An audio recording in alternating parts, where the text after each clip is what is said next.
L'ambiance était électrique ce samedi 2 août à l'EPP à Nanvier, cadre choisi pour le lancement officiel de l'édition 2025 du tournoi inter-arrondissement de Porto Novo, TIAP. Une initiative inédite portée par Romulus Biokou, conseiller municipal et membre actif du bloc républicain avec le reparrainage du ministre d'État Ablaye Biotchane. Dès les premières heures, la ferveur se faisait sentir. Une marée humaine composée de jeunes, de responsables politiques et de passionnés de football s'est rassemblée pour célébrer le sport roi. Parmi les invités de marque, on notait la présence du directeur de cabinet du ministre d'État, Alastair Alain Sato, venu représenter son ministre. À ses côtés, le patriarche Karim Da Silva, invité d'honneur, venu lancer l'événement. Dans son intervention, le promoteur Romulus Biokou a insisté sur l'objectif du tournoi.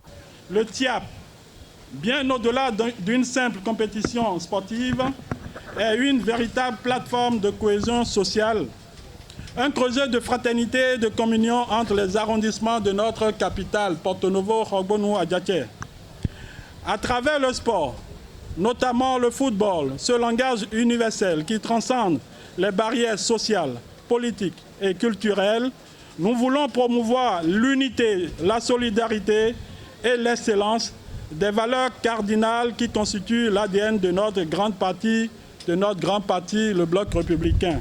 Sur le terrain, deux équipes ont eu l'honneur de lancer la compétition. L'équipe haute tension en vert et Étoile FC en rose. Dès le coup d'envoi sifflé par l'arbitre principal, les deux formations se sont lancées dans un véritable bras de fer. Engagés, déterminés, les joueurs ont rapidement donné le ton d'un tournoi qui s'annonce palpitant. À la 34e minute, sous une action confuse, dans la surface de réparation, Étoile FC encaisse un but contre son camp, offrant l'avantage à haute tension. Mais la réaction d'Étoile FC ne s'est pas fait attendre. Touché dans son orgueil, après ce premier but contre son camp, l'équipe rose reprend confiance et intensifie la pression. Son milieu de terrain, très mobile et agressif dans la récupération, orchestre les remontées de balles avec une précision redoutable. À la 43e minute, une belle combinaison offensive permet à l'un des attaquants de trouver le chemin défilé, rétablissant ainsi l'équilibre au score. Porté par cette égalisation, Étoile FC maintient la cadence et continue de pousser.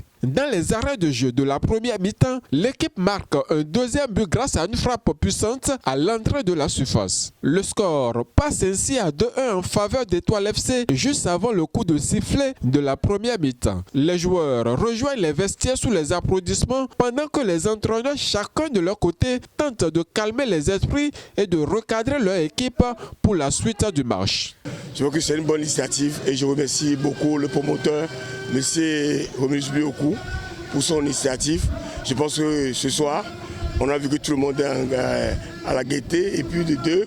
Et puis on a eu une chance avec notre patriarche, M. Karim Da Silva, qui fait beaucoup pour la jeunesse et que de Tout-Puissant lui donne longue vie.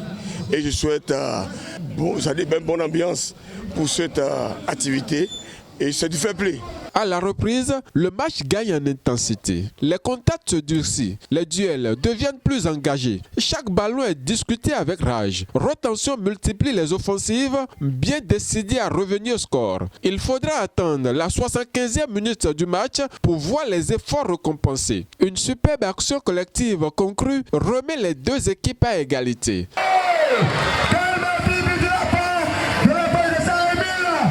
Malgré les dernières tentatives de part et d'autre, le score reste figé. L'arbitre siffle la fin d'un match haletant et équilibré. Les deux équipes se sont rendues coup pour coup et au finish nous ont livré un récital technique de très haut niveau. Et vous avez pu voir l'enthousiasme que le match a entraîné autour de nous. Le public était tout joyeux à la fin, preuve que le spectacle a été à la hauteur. On a fait match nul. On a encore 2 matchs à jouer. Ça nous reste encore 6 points. Et grâce aux les 2 matchs qui restent, nous allons donner le meilleur de nous-mêmes pour être qualifiés. Oui, match Miforo 2-2. Et vu le temps, parce que Miller a encaissé but. Parce que Miller a 2 buts de nous. Bon, ça a encaissé. Et vraiment, mais vu le temps, des milliers de gars, défaite du Miforo. Ce match d'ouverture, à la fois intense et riche en émotions, annonce un tournoi plein de promesses. Pendant plusieurs semaines, Porto Novo vibrera au rythme du football avec à la clé une belle initiative portée avec conviction par Romulus Bioku, conseiller municipal et ardent défenseur de la jeunesse dont l'engagement sincère place ce tournoi comme un rendez-vous sportif et incontournable dans la capitale.